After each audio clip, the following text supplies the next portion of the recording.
You are looking at Julian's pronunciation guide, where we look at how to pronounce better some of the most mispronounced words in the world, like this other curious word. But how do you say what you're looking for today?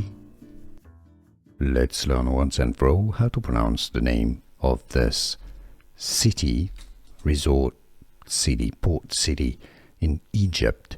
If you want to learn how to pronounce more names of famous places there, stay tuned. I've got more videos for you.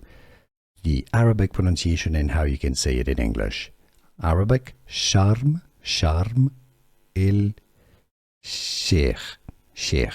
It's got this very guttural Arabic sound. Sharm El-Sheikh is how it's pronounced. In English, it's normally said as Sharm El-Sheikh.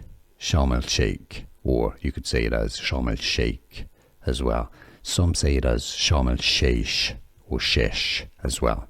I think Sharm El-Sheikh sounds a bit more like the Arabic pronunciation. I would personally say it in English as Sharm El-Sheikh. Sharm El-Sheikh. It's easy to remember. Sharm El-Sheikh. And now you know. But if you say it Sharm El-Sheikh, that's fine too. And now you know. Here are more videos on how to pronounce more confusing words and names too many mispronounced. Like this video if you found it useful. I appreciate your support. I'll see you soon and thanks for watching.